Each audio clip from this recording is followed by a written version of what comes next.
Stranger of Paradise Final Fantasy Origin has a combat system that is not only fantastic, but looks totally badass as well. Seems like this guy has some serious problems he needs to hash out.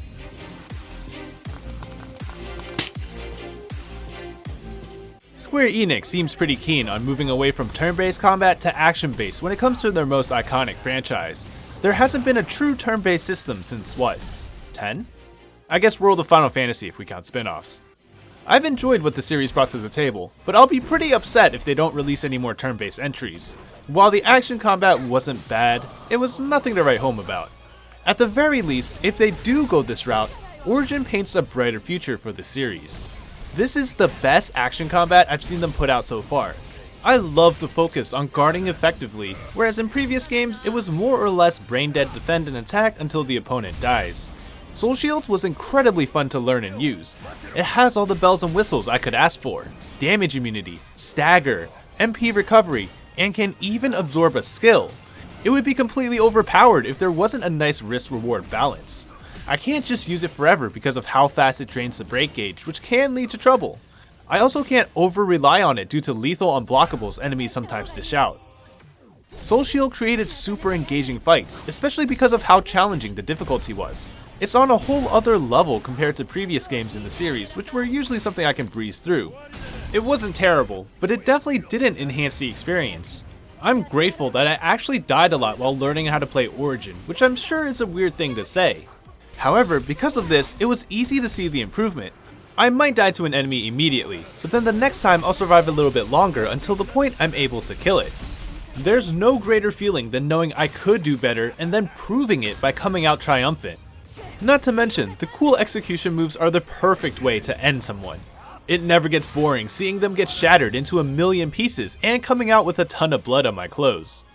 It also helped that death penalties were pretty lax, otherwise I'd probably rage at every death like if I was playing a losing League of Legends game. That's it, screw this game. Normally, death means starting over from the last save point, potentially causing huge loss of progress.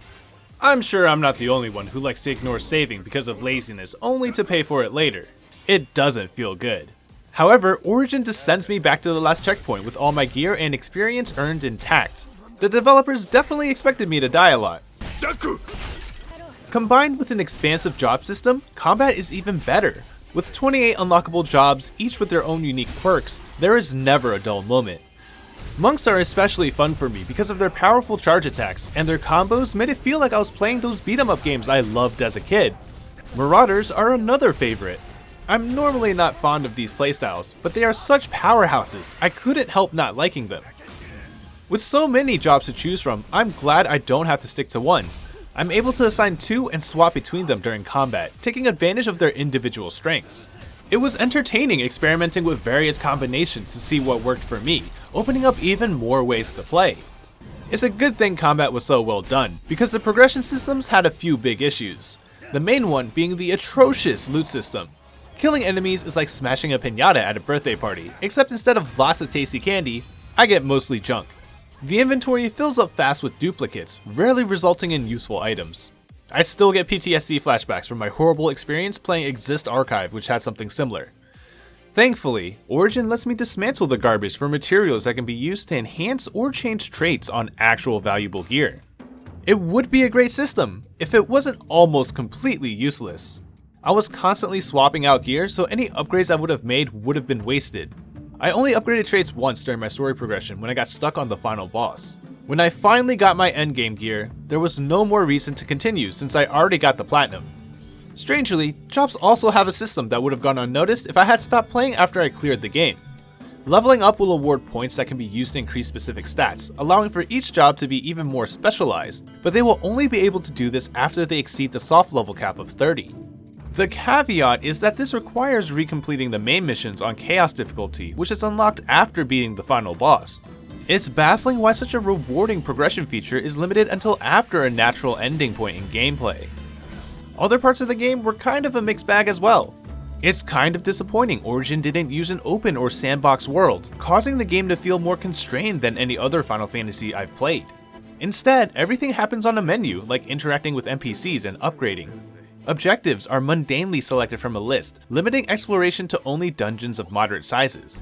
It would have been cool if Cornelia was a traversable hub, and it's not like they don't already have it as an area to be explored. That said, the world was pretty diverse, which somewhat makes up for it. There were many varying geographies, with each main mission taking place somewhere completely new. Even with side quests that always revisits familiar locales, there are enough variations in puzzles, layout, and objectives that it didn't feel like I was replaying the same level over again. It's also neat how reactive the environment is to action, such as being able to knock down pillars to damage enemies. I'm a bit sad that exploration didn't take advantage of these kinds of details more. The most interesting moments were the fewest, like when I had to put out a fire to move forward, or caused an avalanche to reveal a shortcut. While discovering hidden pathways behind obstacles were rare, having alternative routes to a destination certainly isn't.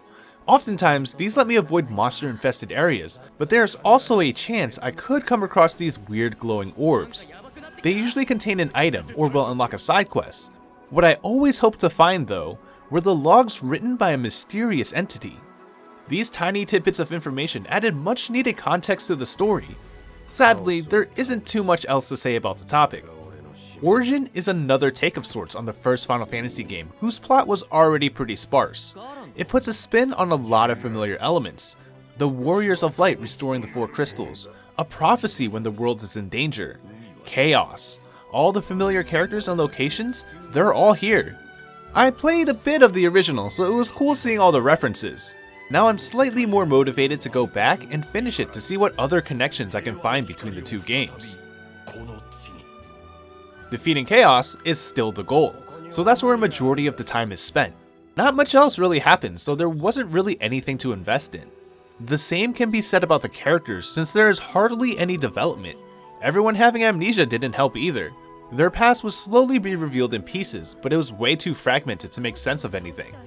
The funny part is, I took more interest in what happened in optional missions. They had interesting descriptions that details how a stranger died while on their valiant quest, and now I have to go put their spirit to rest. The slight interest I still had in the main story stemmed from clues found on load screen descriptions of the current level and subtle nuances within cutscenes. They helped paint a broad picture contradicting my initial view of the world, that things aren't quite what they seem to be. It wasn't until the very end that everything fell into place and it all made sense. I wish I could say the wait was worth it. It's not. At the very least, I did like the ending.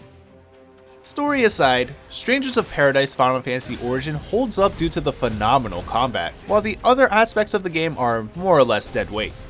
I like the combat so much that I'm not actually worried when Square Enix claimed this would be a bold new vision for the series, although I'm pretty sure their vision refers to the darker tone of the world and having more mature elements, which I'm all for.